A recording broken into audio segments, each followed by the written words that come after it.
Hi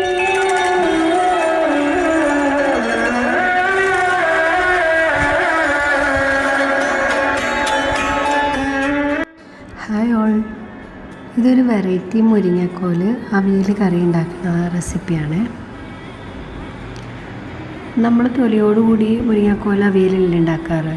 ഇത് നമ്മൾ തൊലി കളഞ്ഞ് അതിൻ്റെ കാമ്പ് മാത്രം എടുത്ത് അവിയൽ രൂപത്തിൽ ഉണ്ടാക്കിയെടുക്കുന്നതാണ്. അതല്ലേലും അങ്ങനെയാന്നേ. ഞാൻ ഒരു കഥ പറഞ്ഞുതരാം. വേറെ ആരുടെയും കഥയല്ല, എൻ്റെ തന്നെ കഥയാണ്. എല്ലാ ദിവസവും എൻ്റെ മക്കൾ ഉറങ്ങുന്നതിന് മുമ്പ് ഞാൻ അവർക്കൊരു ഉമ്മ കൊടുക്കും. കെട്ടിപ്പിടിച്ചും സ്നേഹിച്ചും തന്നെയാണ് അവർ രാത്രി ഉറക്കാറ്.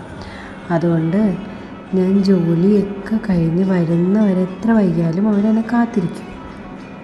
മുരിങ്ങക്കോൽ അവിയൽ ഉണ്ടാക്കാൻ മുരിങ്ങക്കോൽ ഇങ്ങനെ 4ആയിട്ട് കട്ട് ചെയ്ത് ഒരു സ്പൂണോ എന്തെങ്കിലും ഷാർപ്പായ സാധനം വെച്ചിട്ട് അതിൻ്റെ ഉള്ളിൽ നിന്ന് കാമ്പ് മാത്രം എടുക്കണം. അപ്പോൾ നമുക്ക് ബാക്ക് ടു ദ സ്റ്റോറി. അവർ എത്ര വൈകിയാലും എന്നെ വെയിറ്റ് ചെയ്തിരിക്കും. കഴിഞ്ഞ 2 ദിവസം എനിക്ക് നല്ല പനിയായിരുന്നു. അപ്പോൾ അവർക്ക് പനി വരാണ്ടിരിക്കാൻ ഞാൻ അവരോട് അല്പം ഒരു ഗ്യാപ്പ് ഇട്ടു. അതെനിക്കും ഒരു ചെറിയ വിഷമമായിരുന്നു, അവർക്കും ഭയങ്കര ഒരു പ്രയാസമായിരുന്നു. പക്ഷെ പനി മാറി. ഇന്നലെ രാത്രി ഞാൻ ജോലിയൊക്കെ കഴിഞ്ഞ് എന്നാൽ അവരുടെ കൂടെ കുറച്ച് നേരം കിടക്കാമെന്ന് എഴുതി ചെന്നപ്പോൾ ഞാൻ കണ്ട എന്താണെന്നറിയോ, അവരെന്നെ കാത്തിരിക്കാതെ തന്നെ അങ്ങ് ഉറങ്ങിപ്പോയി. അപ്പോഴാണ് എനിക്കൊരു കാര്യം മനസ്സിലായത്. പലപ്പോഴും നമ്മൾ കരുതും നമ്മളില്ലെങ്കിൽ ലോകം തന്നെ നീക്കൂലാന്ന്. നമ്മളില്ലാതെ നമ്മൾ സ്നേഹിക്കുന്നവർക്ക് ഒട്ടും ജീവിക്കാൻ പറ്റൂലാന്ന്.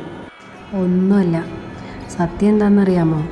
നമ്മളില്ലെങ്കിലും ഈ ലോകം മുന്നോട്ട് പോകും. നമ്മൾ സ്നേഹിക്കുന്നവരും അവരുടെ ജീവിതം ജീവിച്ചു കൊണ്ടേയിരിക്കും. അതുകൊണ്ട് ഉള്ള കാലം മുഴുവൻ മറ്റുള്ളവർക്ക് വേണ്ടി മാത്രം ജീവിക്കാതെ നമുക്കും വേണ്ടി കുറച്ച് ജീവിക്കാൻ പഠിക്കണം. കാരണം നമ്മുടെ സന്തോഷത്തിനും സമാധാനത്തിനും വളരെയേറെ വിലയുണ്ട്.